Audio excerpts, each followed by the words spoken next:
सबको very good evening. मैं अखिलेश बहुत बहुत स्वागत करता हूं आपके अपने YouTube channel target with Ajay sir 2.0 में। जैसा कि आपको पता होगा कि साइंस से संबंधित प्रश्न चल रहे थे। आज जीव विज्ञान का जो दूसरा पार्ट होगा उसमें आपको 100 महत्वपूर्ण प्रश्न बताए जाएंगे। उम्मीद करते हैं प्रश्न अच्छा लगेगा। प्रश्न अच्छा लगे तो वीडियो को जरूर लाइक कर दीजिए। चैनल पर पहली बार विजिट करें तो चैनल को जरूर सब्सक्राइब कर दीजिए और अधिक से अधिक अपने दोस्तों के पास भी शेयर कर दीजिएगा। यहाँ पे daily current affair, GK, GS, Hindi और साथ ही साथ आपकी साइंस की क्लास चले। साइंस में आज दूसरी क्लास होगी जिसमें 100 महत्वपूर्ण बायो से संबंधित मतलब जीव विज्ञान से संबंधित प्रश्न बताए जाएंगे। तो ध्यान से देखिएगा, कॉपी पेन लेके बैठ जाइए। नोट करना चाहें तो नोट कर सकते हैं या फिर मल्टीपल टाइम रिवीजन करने के लिए आप बार बार वीडियो भी देख सकते हैं। कोई दिक्कत कोई परेशानी नहीं होगी। तो चलिए फिर शुरू करते हैं। जीव विज्ञान से संबंधित महत्वपूर्ण प्रश्न पार्ट 2 होगा जिसमें 100 प्रश्न आपको बताया जाएगा। 100 प्रश्न कल बताया गया था, 100 प्रश्न आज बताए जाएंगे। मनुष्य के जीवन काल में कितनी दांत 2 बार विकसित होते हैं? कितने ऐसे दांत होते हैं जो 2 बार विकसित होते हैं? तो 20 दांत होते हैं। 20 दांत 2 बार विकसित होते हैं। मानव शरीर में पाचन का अधिकांश भाग किस अंग से संपन्न होता है? तो अधिकांश भाग छोटी आंत से संपन्न होता है। सबको वेरी गुड इवनिंग। एक बार वीडियो को सब लोग शेयर कर देंगे। चैनल पर पहली बार विजिट करें तो लाइक कर देंगे, सब्सक्राइब भी कर दीजिएगा और अंत तक बने रहिए। लास्ट तक प्रश्न देखिए, बहुत ही अच्छा समझ में आएगा। आपके लिए बहुत मेहनत किया जा रहा है। सबको वेरी गुड इवनिंग। जैसा कि आपको पता है कि साइंस की क्लास में आप लोग कमेंट नहीं देखे जाते, बस आप अंत तक बने रहिए। फिर बस मुश्किल से 15 से 20 मिनट बने रहिए। 100 प्रश्न करा दिए हैं जल्दी जल्दी। तो इसमें 1 लाइनर प्रश्न है, तो इसमें न पूछना है, केवल हम प्रश्न पढ़ेंगे और उसका आंसर बताएंगे कि कम समय में अधिक से अधिक आपका रिवीजन कैसा हो। इसके लिए ये वीडियो बनाया जा रहा है कि कम समय में अधिक से अधिक आप तैयार कर सकें। तो ध्यान से देखिएगा। चलिए, मनुष्य के जीवन काल में कितने दांत 2 बार विकसित होते हैं? तो 20 दांत अभी आपने देखा। दूसरा प्रश्न है, मानव शरीर में पाचन का अधिकांश भाग किस अंग से विकसित होता है या फिर किस अंग में संपन्न होता है? तो छोटी आंत में। पाचन का अधिकांश भाग छोटी आंत में संपन्न होता है। मनुष्य के पाचन क्रिया कहाँ प्रारंभ होती है? तो मनुष्य की पाचन क्रिया कहाँ से प्रारंभ होती है? तो मुख से प्रारंभ होती है। जब भोजन को हम चबाना शुरू करते हैं तो वहीं से पाचन की प्रक्रिया प्रारंभ हो जाती है। 4 नंबर प्रश्न है, सर्वप्रथम रक्त परिसंचरण तंत्र का अध्ययन किसने किया था? तो हार्वे ने किया था। सर्वप्रथम रक्त परिसंचरण तंत्र का अध्ययन किसने किया था? तो हार्वे ने किया था। पेस मेकर का संबंध किससे है? तो हृदय से है। पेस मेकर का संबंध किससे है? तो हृदय से है। 6 नंबर प्रश्न देखिएगा। 6 नंबर प्रश्न है, पेस मेकर का कार्य क्या होता है? तो दिल के धड़कना प्रारंभ करना। पेस मेकर क्या कार्य करता है? तो दिल का धड़कना प्रारंभ करता है। देख लीजिए। गति प्रेरक किससे संबंधित है? तो हृदय से संबंधित है। कई बार प्रश्न पूछा हुआ प्रश्न है, कई बार एग्जाम में पूछा हुआ प्रश्न है, तो ध्यान से देखिए। कितनी भित्तियों पर रक्त द्वारा डाले गए दबाव को रक्तदाब कहते हैं? किनकी भित्तियों पर रक्त द्वारा डाले गए दबाव को रक्तदाब कहते हैं? तो धमनी की भित्तियों पर रक्त द्वारा डाले गए दबाव को रक्तदाब कहते हैं। धमनी की जो भित्ति पर दाब पड़ता है रक्त द्वारा, उसको रक्तदाब कहते हैं। सोते समय रक्तदाब में क्या परिवर्तन होता है? तो घट जाता है। सोते समय रक्तदाब घट जाता है। मानव रुधिर का पीएच मान कितना होता है? तो 7.4 होता है। कल बताया गया था। 11 नंबर देखते हैं, मानव रक्त प्लाज्मा में प्रायः पानी की प्रतिशत मात्रा में कितनी भिन्नता होती है? तो मानव का जो रक्त प्लाज्मा में पानी की प्रतिशत मात्रा की भिन्नता 80% होती है। चलिए अगला 12 नंबर देखते हैं, रक्त में पाई जाने वाली धातु कौन सी है? रक्त में कौन सी धातु पाई जाती है? तो लोहा, आयरन के नाम से जानते हैं, लोहा पाया जाता है। रक्त की शुद्धिकरण कहाँ पे होता है? तो किडनी में। अगला देखिए, अधिकतम पोषक तत्व रक्त में कहाँ से अवशोषित किए जाते हैं? तो छोटी आंत से। अधिकतम पोषक तत्व रक्त में कहाँ से अवशोषित किया जाता है? तो छोटी आंत से। लार में कौन सा एंजाइम पाया जाता है? तो टाइलिन पाया जाता है। पेट में भोजन को पचाने के लिए किसकी खास आवश्यकता होती है? तो एंजाइम की आवश्यकता होती है। पेट में अगर भोजन को पचाना है तो सबसे ज़्यादा आवश्यकता किसकी पड़ती है? तो एंजाइम की आवश्यकता पड़ती है। लार किसके पाचन में सहायक होता है? तो स्टार्च के पाचन में सहायक होता है। 18 नंबर है, मानव के अग्नाशय में अम्ल एक्स उत्पन्न होता है जो भोजन के पचाने में सहायता करता है। एक्स है, एक्स को कौन सा एसिड कहते हैं या फिर कौन सा अम्ल कहता है जो मानव के अमाशय में उत्पन्न होता है? तो हाइड्रोक्लोरिक अम्ल या फिर हाइड्रोक्लोरिक एसिड के नाम से जानते हैं, जो अग्नाशय में उत्पन्न होता है। क्रेब्स चक्र में किसका संश्लेषण होता है? क्रेब्स चक्र में किसका संश्लेषण होता था? एक मिनट, हाँ चलिए, क्रेब्स चक्र में किसका संश्लेषण होता है? तो पार्विक अम्ल। चलिए अगला देखते हैं, पायरुविक अम्ल का क्रेब्स चक्र में संश्लेषण होता है। 20 नंबर है, मानव शरीर में खून के शुद्धिकरण की प्रक्रिया को क्या कहते हैं? तो डायलिसिस कहते हैं। पेप्सिन बदला जाता है तो प्रोटीन पेप्सिन बदल देता है।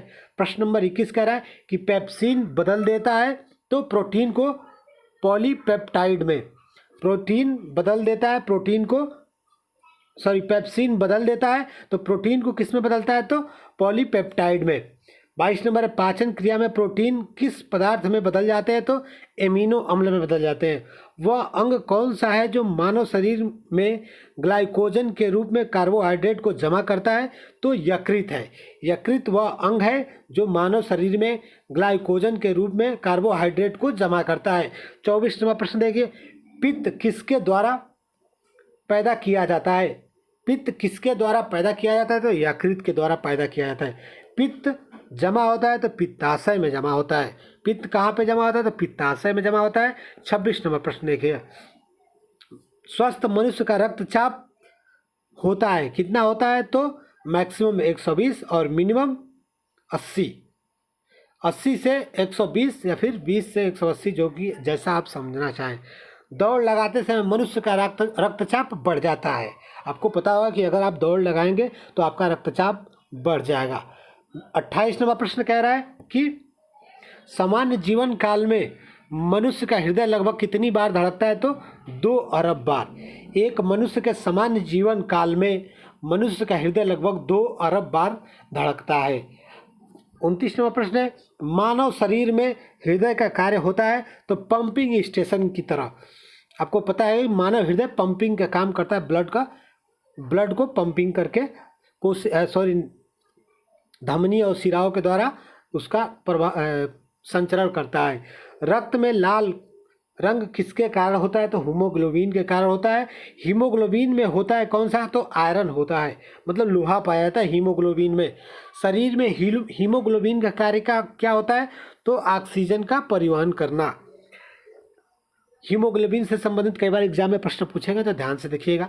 जो लेट से आए उनको बता दें कि आपको इस समय सामान्य विज्ञान से संबंधित जो बायो चैप्टर है, बायो जो कि विज्ञान में 3 पार्ट है, जीव विज्ञान, भौतिक विज्ञान और रसायन विज्ञान। उसमें जीव विज्ञान से संबंधित महत्तम प्रश्न आते हैं, अधिकतम प्रश्न आते हैं, तो आपके लिए जीव विज्ञान से संबंधित प्रश्न कराए जा रहे हैं। सभी प्रश्न 1 लाइनर फॉर्मेट में प्रश्न और उसका आंसर बताया जाएगा। इससे क्या होगा कि आपका कम समय में अधिक रिवीजन हो जाएगा। तो इसके लिए आप लोग कमेंट ना करें, कुछ पूछना है, कुछ ज़रूरी बातें हैं तो आप लोग अंत में कमेंट करें या फिर मैसेज कर दें, वहाँ पे आपका सॉल्यूशन को बता दिया जाएगा। चलिए अगला देखते हैं प्रश्न 33 नंबर, हीमोग्लोबिन किसका घटक है? महत्वपूर्ण घटक किसका है? तो आरबीसी का है। आरबीसी का महत्वपूर्ण घटक है क्या, कौन सा? तो हीमोग्लोबिन। हीमोग्लोबिन का क्या कार्य होता है? तो ऑक्सीजन को ले जाना, ऑक्सीजन का परिवहन करने का कार्य करता है। अगला प्रश्न है, किसकी सहायता से रक्त द्वारा ऑक्सीजन ले जाया जाता है? तो कोशिकाएं। जब किसी बाहरी पदार्थ मनुष्य रुधिर प्रणाली में प्रविष्ट होता है, जब कोई बाहरी पदार्थ मानव रुधिर प्रणाली में प्रविष्ट होता है तो प्रतिक्रिया कौन सा प्रारंभ होता है? तो प्रतिक्रिया कौन प्रारंभ होता है? तो WBC। जब कोई पदार्थ मानव रुधिर प्रणाली में प्रविष्ट होता है तो प्रतिक्रिया कौन प्रारंभ करता है? तो WBC, जिसको सफ़ेद रुधिर कणिकाएं कहते हैं। लाल रक्त कणिकाएं RBC कहाँ पे उत्पन्न होती है? तो अस्थिमज्जा में, कल भी आपको बताया गया था। किसको RBC का कब्रिस्तान कहा जाता है? कई बार एग्जाम में पूछा है। तो प्लीहा को RBC का कब्रिस्तान कहा जाता है। मनुष्य की लाल रक्त कोशिकाएं, उनका जीवन काल कितना होता है। जो मनुष्य की लाल रक्त कणिकाएं या फिर लाल रक्त कोशिकाएं आरबीसी होती है, उनका जीवन काल कितना होता है, तो 120 दिन होता है। अगला प्रश्न देखिए, पचे हुए भोजन में मौजूद विषैले पदार्थों का कौन सा अंग चूषण करता है या फिर शोषण करता है, उनका तो यकृत करता है। जो पचा हुआ भोजन होता है, अगर उसमें कोई विषैला पदार्थ है तो उसका चूषण कौन करेगा, तो यकृत करेगा। अगला देखते हैं 41 नंबर है, मानव शरीर में लाल रक्त कणिकाओं का निर्माण कहाँ पे होता है, तो अस्थि मज्जा में होता है। लाल रक्त कणिकाओं का उत्पादन किसके द्वारा होता है, तो अस्थि मज्जा के द्वारा होता है। अभी आपने ऊपर देखा, उच्च 49 पर मानव शरीर में आरबीसी की संख्या बढ़ेगी या घटेगी, तो बढ़ जाएगी। सफ़ेद रक्त कण या फिर रक्त कणिकाएं, जिसको WBC, इसका मुख्य कार्य क्या है, तो रोग प्रतिरोधक क्षमता को धारण करना। WBC का महत्वपूर्ण कार्य क्या है, तो रोग प्रतिरोधक क्षमता को धारण करना, बढ़ाना। 45 नंबर देखिए, मनुष्य में मेरुदंड में कितनी जोड़ी तंत्रिकाएं निकलती हैं, तो 31। मनुष्य के मेरुदंड में कितनी जोड़ी तंत्रिकाएं निकलती है, तो 31। प्रतिवर्ती क्रियाओं का नियंत्रण केंद्र कहाँ पर है, प्रतिवर्ती क्रियाओं का नियंत्रण केंद्र कहाँ पे है, तो कशेरु रज्जु में। 46 नंबर का आंसर है कशेरु रज्जु। स्तनधारी किसमें यूरिया बनाते हैं, तो यकृत, जिसको लीवर के नाम से जानते हैं, लीवर में यूरिया का निर्माण करते हैं। 48 नंबर, मानव शरीर में सबसे बड़ी अंतःस्रावी ग्रंथि कौन सी है, तो कल भी बताया गया था आपको, अवधु ग्रंथि सबसे छोटी। सबसे बड़ी कौन सी होगी, तो आपको कल बताएगा, तो एक बार कमेंट करके बताएंगे। मूत्र का पीला रंग किसकी मौजूदगी के कारण होता है, तो यूरोक्रोम के द्वारा होता है। यूरोक्रोम के कारण मूत्र का रंग पीला होता है। गुर्दे का कार्यात्मक यूनिट क्या है, तो नेफ्रॉन है। किसकी कुसंक्रिया के कारण मनुष्य का शरीर में मिक्सीडीमा होता है, तो अवधु ग्रंथि के कारण। मैक्सिडोमा, जिसको बोलते हैं मिक्सीडोमा, किसके कारण होता है, तो अवधु ग्रंथि के कारण। मानव शरीर के भीतर खून किसकी उपस्थिति के कारण नहीं जमता है, तो हेपेरिन के कारण। रुधिर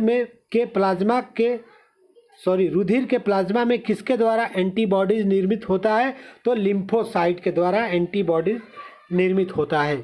अगला प्रश्न देखते हैं, एंटीजन, जिसको प्रतिजन कहते हैं हिंदी में, एक ऐसा पदार्थ है जो क्या करता है, तो प्रतिरक्षा के निर्माण को बढ़ावा देता है। एंटीजन का क्या कार्य होता है, या फिर प्रतिजन का क्या कार्य होता है, तो प्रतिरक्षी के निर्माण को बढ़ावा देना।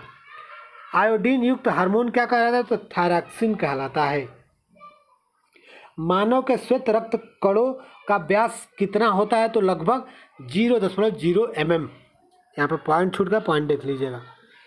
अपोहन का प्रयोग किस क्रिया को पूरा करने के लिए किया जाता है, तो ब्रिक की क्रिया जो होती है, ब्रिक को क्या कहते हैं, आप कमेंट करके जल्दी से बता दें कि अपोहन का जो प्रयोग किस क्रिया के द्वारा होता है, तो ब्रिक के द्वारा। ब्रिक को क्या कहते हैं, आप लोग जल्दी से कमेंट करके बता दें। स्वेदन किसके लिए महत्वपूर्ण है, तो शरीर के तापमान को विनियंत्रित करने के लिए। समांतर निषेचन होता है कहाँ पे, तो गर्भाशय में होता है। एमिनोसेंटोसिस एक तरीका है जो बताता है कि भ्रूण के लिंग का, जो एमिनोसेंटोसिस एक तरीका है। यह कौन सा तरीका, किस लिए यह तरीका अपनाया जाता था, भ्रूण के लिंग का पता करने के लिए, या फिर यह भ्रूण के लिंग को बताता है।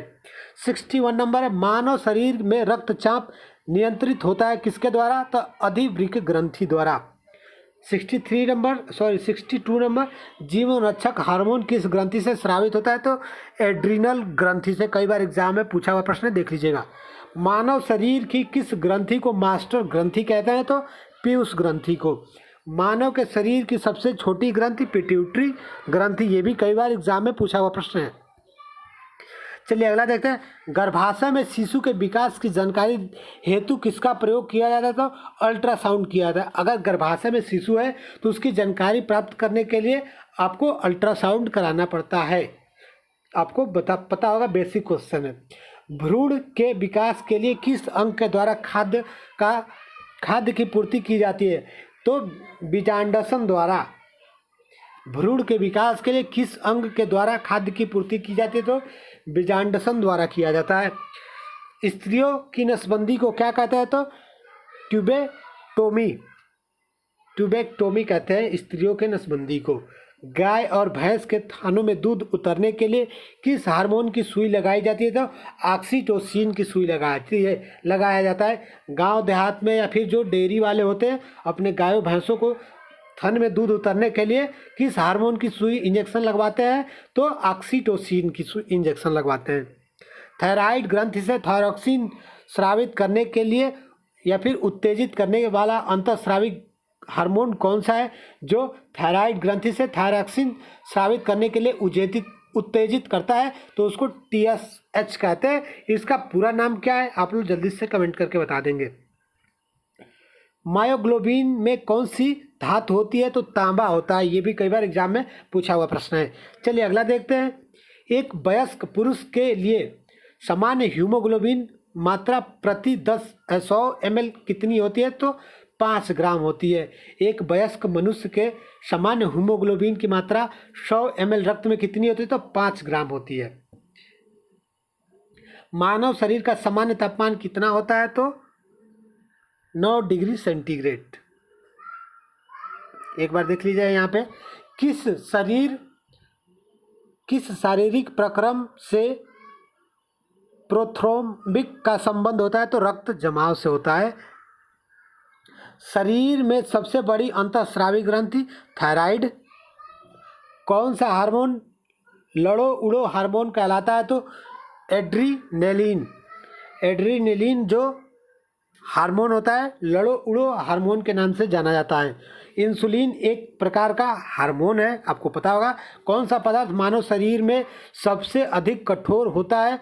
तो दल्तवल्क होता है। अगला प्रश्न देखिए, किस कोशिका से इंसुलिन स्रावित होता है? तो बीटा कोशिका से। सॉरी हाँ देखिए, किस कोशिका से इंसुलिन स्रावित होता है? तो बीटा कोशिका से। इंसुलिन उत्पादित होता है तो पेनक्रियाज द्वारा उत्पादित होता है। ऑक्सीजन की उपस्थिति में सुक्रोज का CO2 एवं जल में ऊर्जा निर्मुक्त होने के साथ जो पूर्ण रूपांतरण होने को क्या कहते हैं? तो वायु श्वसन कहते हैं। अगर ऑक्सीजन की उपस्थिति में सुक्रोज का CO2 तथा जल में ऊर्जा निर्मुक्त होने की पूर्ण रूपांतरण को क्या कहते हैं? तो वायु श्वसन कहते हैं। अगला प्रश्न 81 नंबर, हमारी छोड़ी हुई सांसों को हवा में CO2 की मात्रा लगभग कितनी होती है? तो 4% होती है। देखिए कई बार एग्जाम में पूछा है। हृदय वंचित है ऐच्छिक पेशी से। मनुष्य में त्वचा किस स्थान पर सबसे अधिक मोटी होती है? तो तलवे पर। तलवे की त्वचा सबसे मोटी त्वचा होती है। मानव शरीर का सबसे बड़ा अंग कौन सा है? तो फेफड़ा है। अगला प्रश्न, मानव त्वचा को रंग देने वाला वर्णक कौन सा है? तो मेलानिन है।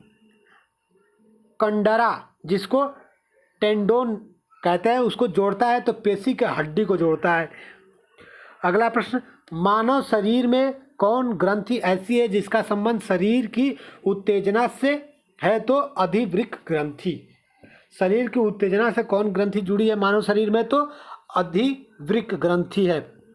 88 नंबर देखते हैं, आदमी के कंठ के किस भाग को अवट्टू उदर्ध मतलब एडम्स एप्पल कहा जाता है? तो थायराइड उपास्थि को। मानव का मस्तिष्क लगभग कितने ग्राम का होता है? तो 1350 ग्राम का होता है। इसका औसत आपको बताया जाए तो 1200 से 1400 ग्राम होता है, लेकिन एग्जैक्ट पूछा जाए तो 1350 होता है।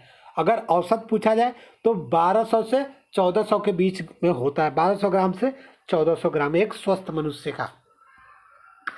चलिए अगला देखते हैं, मानव शरीर में सबसे लंबी अस्थि कौन है? तो उरु अस्थि। मुख्यतः इसकी उपस्थिति के कारण मानव शरीर उच्च वायुमंडलीय दाब के अंतर्गत भी बिना कुचला रहता है, तो कोशिकाओं के में तरल के कारण। बहुत ही महत्वपूर्ण प्रश्न आप लोग देख लीजिएगा।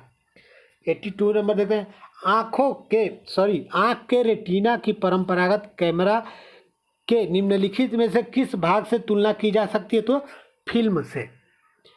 रक्त जमने में किस तत्व की भूमिका मुख्य होती है? तो सीए का पूरा नाम क्या होगा? आप लोग जल्दी से कमेंट करके बता दें। बहुत कम लोग आंसर कमेंट करते, तो सब लोग आंसर कमेंट कर दें।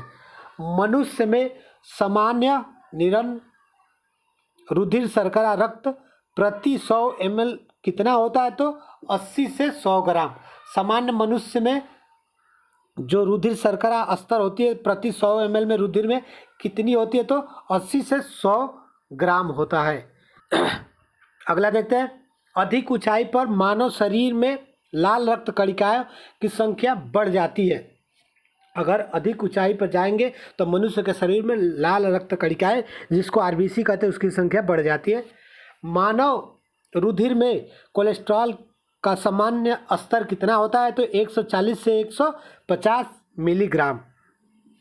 यदि किसी व्यक्ति की रुधिर वाहिकाओं की त्रिज्या कम हो जाए जो उसका रक्तदाब क्या होगा? तो बढ़ जाएगा। यदि किसी व्यक्ति की रुधिर वाहिकाओं की त्रिज्या कम हो जाती है तो उसका रक्तदाब बढ़ जाएगा। 98 नंबर प्रश्न है। मानव शरीर के किस अंग में लसिका कोशिकाएं बनती है? तो दीर्घ अस्थि में। स्तनपायियों के श्वेत ग्रंथियां मूलतः संबंधित है तो ताप नियमन से।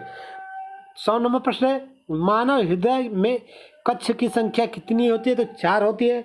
मधुसूदनी अंतःस्रावी ग्रंथि एक क्या है? तो ग्लाइकोलिपिड है। मानव शरीर में पैरों की हड्डियां फिबुला या फिर टिबिया के नाम से जाना जाता है।